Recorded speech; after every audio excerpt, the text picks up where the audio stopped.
Hello and welcome to another episode of the Eurogamer Newscast, discussing the biggest stories of the week. And this week we're talking about Embracer Group acquiring the rights to Lord of the Rings and The Hobbit and everything Middle-earth and everything on planet Earth, apparently, because they've just brought in a huge swathe of studios, adding to their already huge list of studios they own already. We'll be talking about what they own, what they're adding, what this all means. My name is Tom Phillips, and joining me, as ever, is Eurogamer's trusty news reporting team. We have Victoria Kennedy. Oh, hello. Sorry, I need to spill my tea. Surprise! You're on the newscast. I don't know if you realised, but we're recording. This is a thing we do. Please don't swear. Ishrak Subhan. Hello. And Liv Nan. Hello. And yeah, we're talking about Embracer Group this morning, announcing the purchase of a whole swathe of new IP and studios. And they do this fairly regularly, it has to be said now. We've got quite used to it. But I think the big headline thing here is, of course, the addition of the Lord of the Rings and The Hobbit, the Middle-earth world franchise rights. And that doesn't just extend to video games. We always talk about video games here, but and there's certainly lots of Middle-earth video games in production. But it's worth saying this extends out to everything to do with Lord of the Rings adaptations, Middle-earth adaptations. Amazon has its own show going on. But yeah, these rights have been up for grabs since earlier in the year. And there had been some figures floating around. Victoria, we talked earlier actually about how much the deal was done for, and they declined to say in their initial press release, but they subsequently told investors to sort of be on the lookout for a $700 million dollar hole in their finances. So that's what they paid for all of this stuff. Not just the Lord of the Rings bits and pieces. But that seems to be like quite a cheap price for, one of the best known media franchises in the world. As a huge Tolkien fan, I think that sounds, I know they haven't specified how much of that overall cost has gone into this Lord of the Rings, Middle-earth, Hobbit acquisition. But whatever it is, I think it seems like a pretty good deal. And obviously, I know we said this again whenever Embracer bought Square Enix's, Tomb Raider IPs and things. So it's clearly a reflection more of where these things are now in terms of like their worth than maybe what me as a sort of someone who's emotionally attached to them may feel.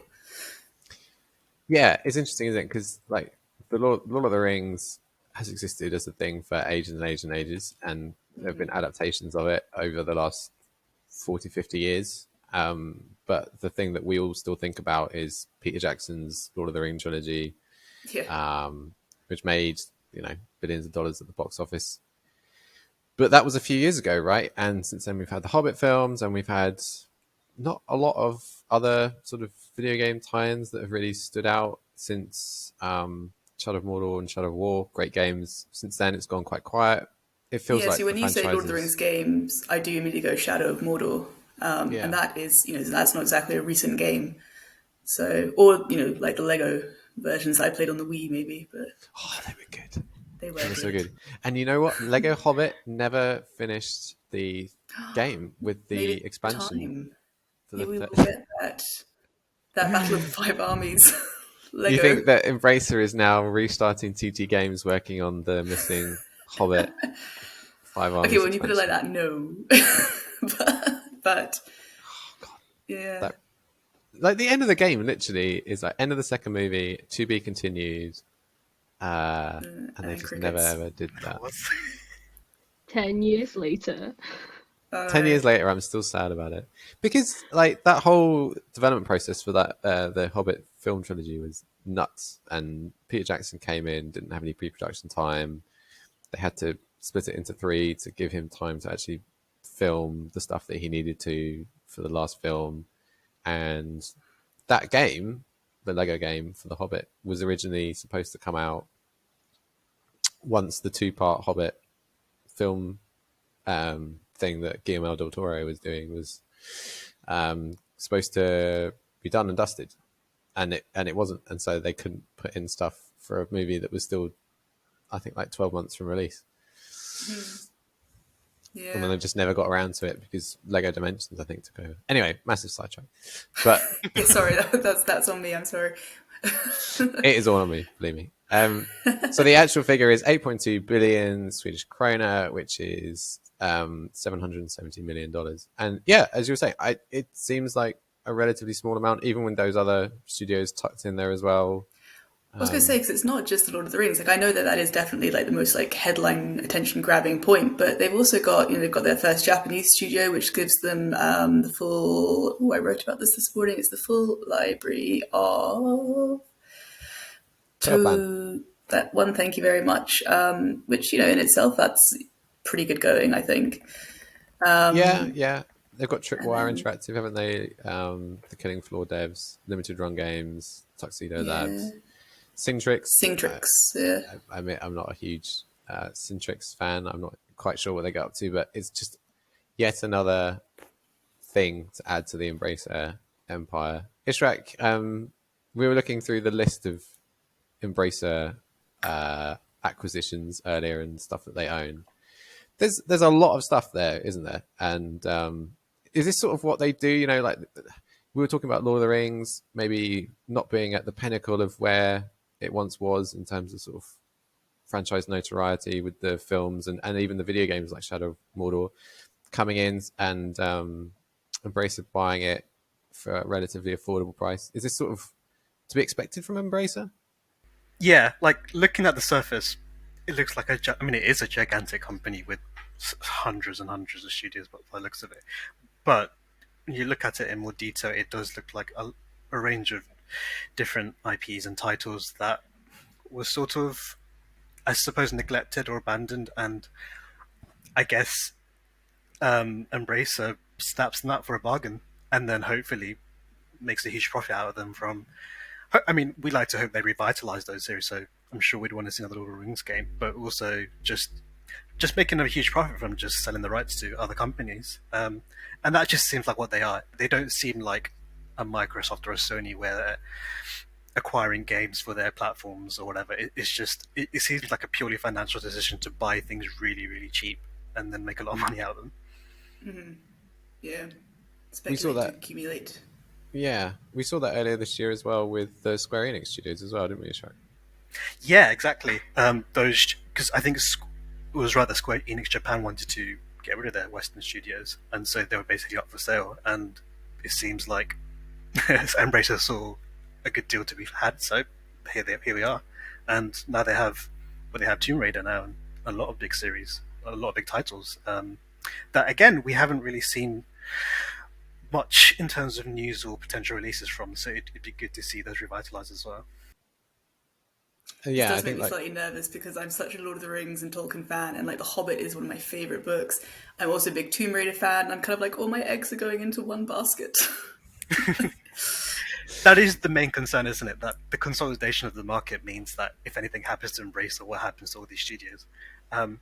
But I guess, and we've seen that with the movie industry, we see it with music. I think it's sort of inevitable, really, that at some point you're just going to be snapped up by a bigger company, and we just hope that they take care of it, really. Yes, and don't do a Tomb Raider Lord of the Rings crossover brawler. Well, I mean, Embracer should do their own multiverses because the IP that they've got now is... That would actually work really well. That'd be hilarious. They have enough taking on the Balrog of Mordor. They have more than Warner Brothers when you think about it. They could do it. It'll be interesting to see. Yeah. Liv, what have they said today, Embracer, that they want to do with the Lord of the Rings purchase? They didn't really talk about video games, but they did talk about movies, right? Yeah, well, I think considering they have so many different. They're not just about like games. Obviously, with the acquisitions, they've got like the Dark Horse, haven't they? Comics and things like that. So it kind of makes sense, I guess, to stay with movies because that's where historically a lot of the money's come from. So yeah, they're looking to do additional movies based on Gandalf, Aragorn, Gollum, some pretty, fan favorites, which would make sense to try and get, interest back into the series and to make money basically out of these. Do you think Yeah. it's going to have affected the upcoming Gollum release from, I can't say the name, Daedalic, or is this has been all done before the ink dries, won't it? Yeah, not only is this deal not completely done yet, but also that Gollum game is far into production at this point, and it will just release, and the contracts will be with the people that they signed the contracts with. So, yeah, I'm not sure if down the line whether some of the it all depends what the licensing agreement is for that particular game. Did they just pay a bunch of money up front to use the Gollum characters and the name Gollum, or did they promise a percentage of sales going forwards, which may end up in the future, I suppose, now going to Embracer rather than the company that previously owned them. It's just what Liv said made me think about it, because she was obviously talking about popular characters potentially having their own spin-off, and I wonder if this news might actually work in the Gollum game's favour, because people might be kind of, it's brought Lord of the Rings and this media back to the fore again. We're all chatting about it. Well, I think that Gollum game needs everything it can get to stand out. It's it's in need of a bit of work still. We saw it was delayed recently, and it's interesting timing for that. I think that the timing though is more tied to Amazon's Middle Earth Lord of the Rings prequel series, and probably the company behind it thinking, you know what, Amazon launching that, spending $1 billion on it, now is as good a time as any to make the most out of the fact that we own this license and we'd quite like some money for it. And yeah, I mean, I'm a Lord of the Rings fan too, and I just don't know how I feel about additional movies based on iconic characters such as like Gandalf, fine, Aragorn, fine. Eowyn, actually, I'm quite interested to see. The Rohan stuff was fun, but like, do we need more? Do we need a Gollum movie, like a Gollum origin film? I don't know if we need that. Galadriel is a main character in the new Amazon series, so I don't know if we need more from her. And the risk is that it just gets turned into another subpar Marvel Cinematic Universe. So I don't know. Liv, what is there any characters from Lord of the Rings that you would like to see like showcased in a new project? Personally, I know that they mentioned specifically Aragorn, and I think that he's a pretty main character in like the original series, but I do like Aragorn, so yeah, and he's got plenty of stories to tell. Yeah, I think actually one of the original ideas for the Amazon Lord of the Rings show was they were kicking around doing like a young Aragorn series. The thing that bothers me when they were talking about Eowyn is the fact that, like, I love her, and I love that, like, she kind of, has that I am no man, and she's the one that gets the Nazgul guy in the end and whatnot. But before that, her life is fairly unremarkable. Like, am I the only one who feels this? Like, I'm not sure really how they would make that. She's she's like princess of Rohan. Yeah, but she's fairly like downtrodden after maybe. a worm tongue gets involved, and I can't imagine that making compelling viewing. I did not think we were going to be talking about this on the newscast this week, but my pet hope for an Eowyn, if they do an Eowyn project, it should be set post Lord of the Rings, and it's about like the reconstruction of Rohan and Gondor, because she gets together with Faramir. Yeah. Thank you. So I'll say Boromir, different brother. He dated. Spoilers, by the way.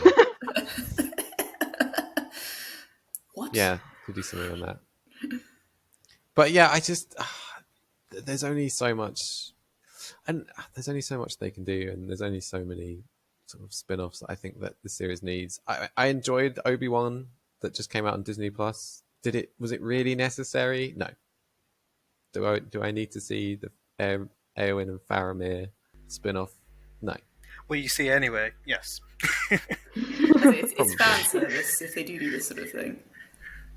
I just feel like the Star Wars Andor show that's coming out soon. People are like, oh, it's like going to be a sort of really cool, like, spy, gritty thriller thing. That's what I think. It does look cool, but then I think, like, does this need to be a Star Wars thing? Couldn't they have just made a gritty spy thriller that wasn't connected to Star Wars? We didn't need more Star Wars movies in the first place. It was fine as it was. It's just Disney bought it, and they needed to make use of all that money they spent. Let's be honest. Ooh, what if Embracer buys Disney? That would be wild. For how much though? For how much? I don't know. They seem to be getting things for an absolute steal recently. So. Disney must be in. Yeah, they would have to be in bad way to be like, yeah, send them to Embracer. Disney has far too much IP to, like, do stuff with already.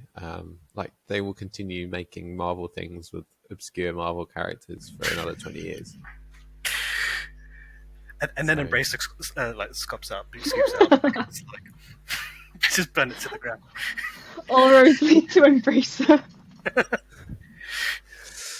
So Embracer has, like, an enormous list of studios. We were looking down them just before we started recording. The Wikipedia page for Embracer actually is, I quite enjoy scrolling it. It's remarkable. And it really brings home how recently all of these things. Yeah, I was just going to say that. Up. It's interesting to see how recently all of these studios have been acquired. Like, I think the earliest one is maybe 2014? Yeah, a lot of them have been in the past few years. It's astounding. If you compare, like, how much they acquired in 2020 to 2021, 2021 is, like, probably double what they did in 2020, which is just crazy. And a lot of this, yeah, there's a lot of smaller studios that have joined Embracer, been gobbled up by Embracer, and they're just sort of studios that you may not have heard of, or they do support work. But there's some big names on there, like 4A Games makes the Metro series, Gearbox does Borderlands, Zen Studios Pinball, Aspire, Free Radical Design, Time Splitters Guys, Dark Horse Comics. It's incredible, and this is all without the addition of Crystal and Eidos Montreal. Yeah. So how do you all feel, given that we know previously, earlier in the year, that Saudi investment fund has, bought part of an Embracer or taken a share out of an Embracer? I can't remember the exact terming. Does that make you feel uncomfortable that this is where some of the money's come from?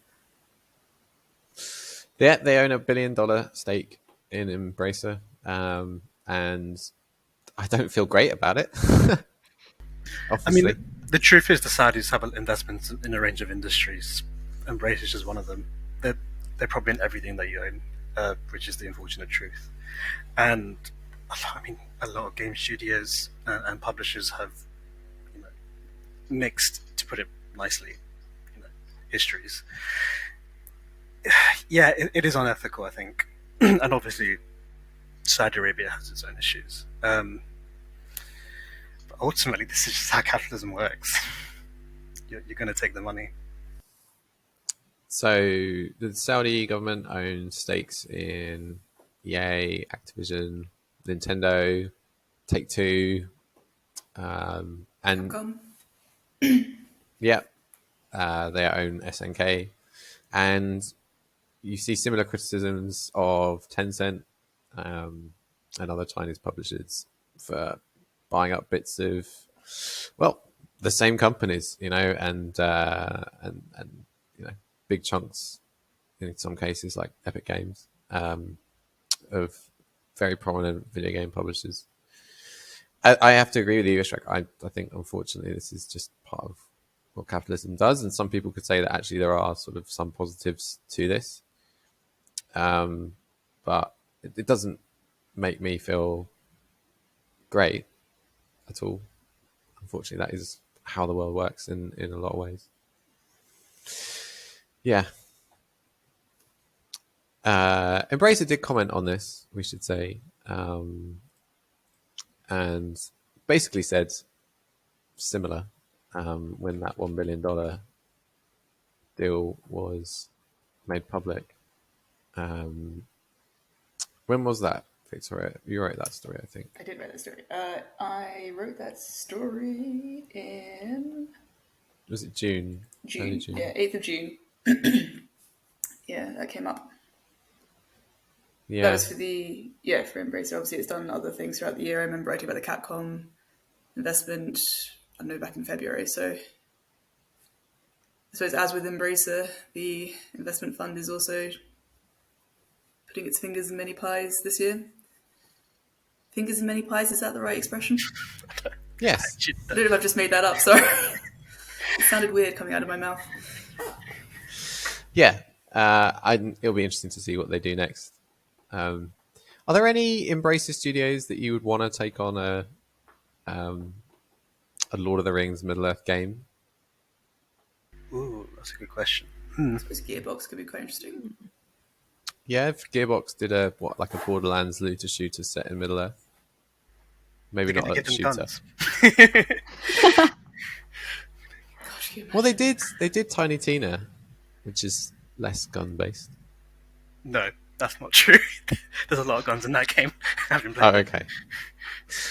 I have not played Tiny Tina. If it's a Borderlands game, I think it has to have a lot of guns. Yeah. It's kind of a shtick, isn't it?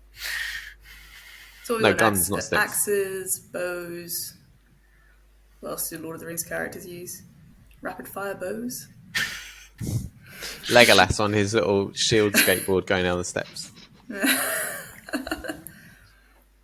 That was a pretty good bit of the film, though. So good films. Very good films. Do you want to know what we did to bring in the new year this year? Because my husband and I are awesome. We deliberately started watching. I don't know if I should tell you this. Actually, it's such a nerdy ambition. No, you have to now. You started now. I've started, so I'll finish. Finish your sentence. So we worked out when in the Two Towers. Oh my gosh, the King of Rohan, what's his name? Whenever they're at Theoden. Helm's Deep, Theoden. Whenever he's at Helm's Deep and goes, and so it begins. We timed it so that whenever we watched Lord of the Rings, he would say, and so it begins, as the clock struck midnight. Oh, wow. And we got it within 10 seconds. I was very proud of us. So that's how we rung. And then obviously all the orcs started fighting, and that's how we started this year. And I do believe that's the sign of a very healthy and happy marriage. Very good. I have a King Theoden story. Bernard Hill, the actor who plays him, used to live near me. And as a student, I worked in a cinema. And he would sometimes come in. And everyone in the whole cinema, because it was just after Lord of the Rings trilogy came out, everyone was like, oh, it's Bernard Hill, it's Bernard Hill. And he was really grumpy. He was really. He was like Don't break my heart. He was like the Saruman version of King Theoden. Yeah, everyone just wanted to be like, we really like you, and he was like, right, I'm I just thought you here were to going to tell watch like a film. really wholesome story about how he'd like stand up at the front of the cinema and say, and so it begins, and then the credits would start or something, and then No. that'd be nice. No, Oh, So you never meet your heroes, or whatever the expression is. maybe it's just a bad day. I don't know. And people don't want to be bothered when they're at the cinema. But I just remember that was the overriding impression from the time. Listen. Anyway, another tangent. it's just a Lord of the Rings episode. Yeah, I'd love some more Lord of the Rings games. I'm not wholly convinced by the look of the Gollum one, and I think that there's, yeah, I don't know if we need more Gollum. Gollum is a character that has been shown a lot, and it doesn't have Andy Serkis, which sort of is a real shame. But yeah, are there any characters that you would like to see expanded upon in Lord of the Rings games in future, or would you just want to see like a Lord of the Rings game set in a different time without the reliance on Aragorn and I Boromir? think Liv's mentioning of Aragorn's pretty good. Like he's, obviously got that period between The Hobbit and the events of Lord of the Rings where he was like the ranger and whatnot, and like a Witcher style game. I mean, now you've mentioned it. That could be interesting. Hadn't thought of that. Ooh. Yeah. So yeah, I think Aragorn's a good shout from Liv. Do you think who else? I don't need to see any more Legolas just because I was really annoyed that Peter Jackson brought him back for The Hobbit. I'm still a bit salty about that. He was around. He was alive. I mean, he wasn't in the book, but then a lot of things happened in those 3 Hobbit films that weren't in the book. It's like, well, yeah, I'm sure the Battle of the Five Armies is only like 2.5 pages. If that, I think like Tolkien just didn't really want to write the big battle, so he had Bilbo getting knocked out. So he was unconscious. He woke up.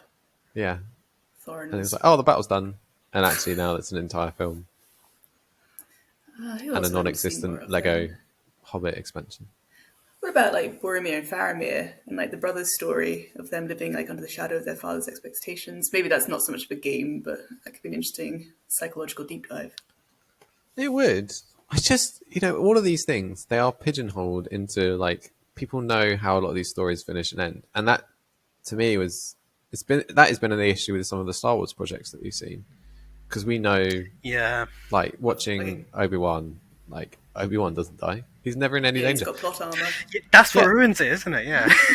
There are whole scenes in that show where there's no suspense at all. You're like 4 or 5 characters are in peril, but they're not, because you know that character's in, and that, and they all live. So, I want to see what happens after Return of the King, because I think that's relatively untouched in terms of adaptations, or what happens like thousands of years before. Do like when Star Wars did the Old Republic, set it 10,000 years before. You can do whatever you want. Yeah, just take greater liberties and just go way far ahead or way far before. Then you have no issue. Which is what the Amazon TV show is doing, right, with Lord of the Rings. So they've got very young versions of Galadriel and Elrond, but apart from that, they're just making it up because this is a different age, and there's a meteor now, apparently. So I was going to say, do we mention the comet? Yeah, the comet, the meteor. I mean, I don't think that's Tolkien lore, is it? That there was a comet, but they can just add it in. I don't think it's canon. No, it's called creative liberty. Artistic license. They read some fan fiction about a meteor on the internet and thought, I guess meteor's back on the menu. Hey. That's definitely a pun that I've not made already today. I like the fact that when you say it, though, I can actually hear it in that orc's voice. Looks like meteor's back on the menu, boys. And now I will only hear it in that voice. What about their legs? They don't need those.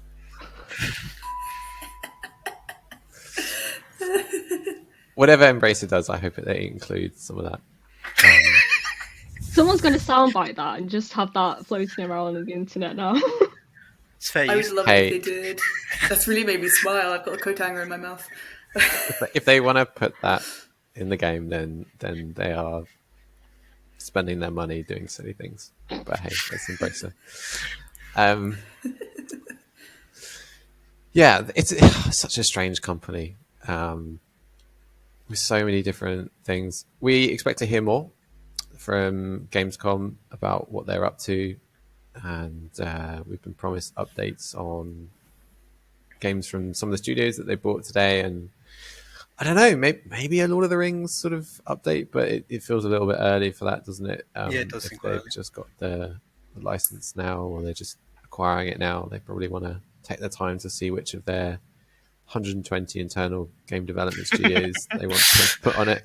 Right, guys, we'll have Maybe all of them. What do you guys think then of the mysterious studio that they've bought that they're not naming? Like, do you have any theories of who or what that is? It could be anyone.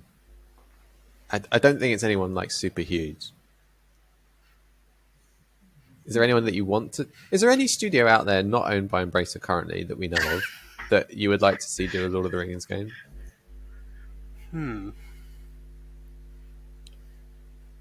I'm drawing a blank. I'm surprised Victoria even said like a Naughty Dog Lord of the Rings.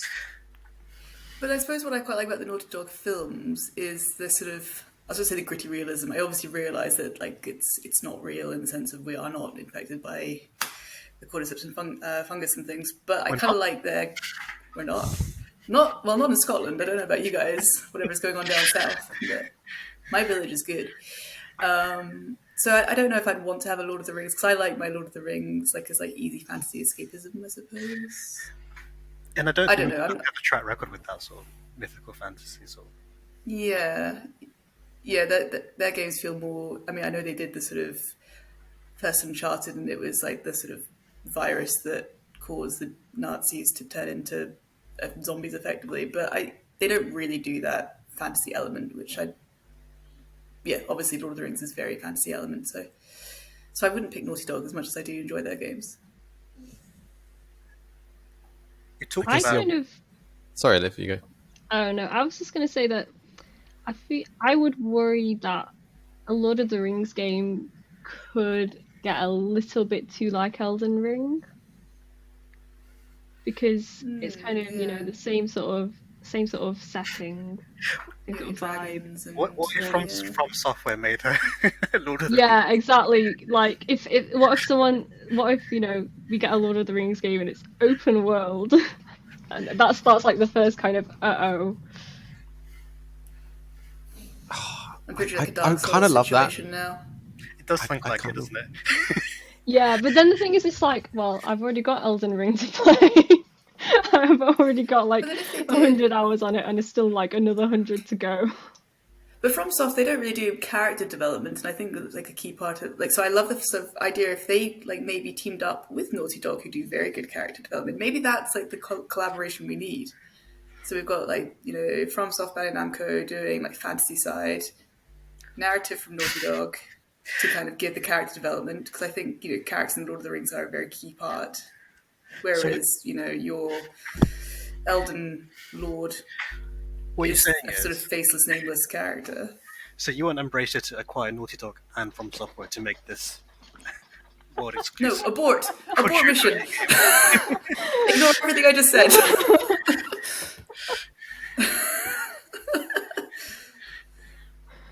How I don't want about a studio that might go for a bit less than it would have done previously, which Embracer is into? CD Projekt. I was going to say that. Then they'd have the Witcher element. I mean, Yeah. they make Making- Witcher, they'd be good at it. Making that Aragorn game that you were talking about, Victoria, and then you can be Strider In a bathtub. in and you would have that character development, which CD Projekt is very good at. There you go, good shout. Embracer just needs to buy CD Projekt first. I think the problem with that is it's a technical one in that I think CD Projekt is publicly traded, which makes it slightly harder. I wish I knew what that meant. It means, well, it's on the stock market, right? Okay. So They have to But buy they back could- the shares and make it private. They they could do could it. start nibbling away at it. I bet they're already at like negotiating right now as we speak. That's next month's announcement.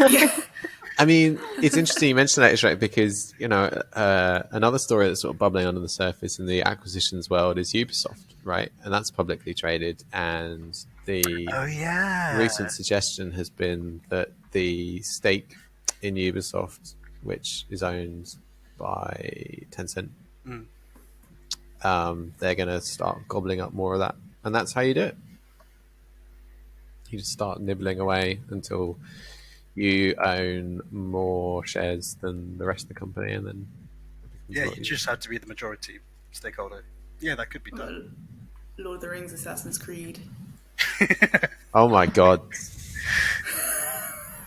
Yes, that would be cool. Some good parkour.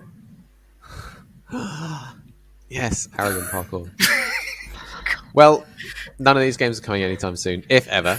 But it's been fun to speculate, and we'll see you next time for undoubtedly more acquisition news. Maybe something will have happened with Ubisoft by then.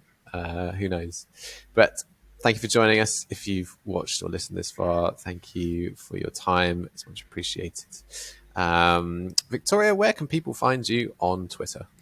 I am Little Chop Shop Gal. And Ishrak? You can find me at ISHRXQ_. And Liv? I am at Just Cast Holy.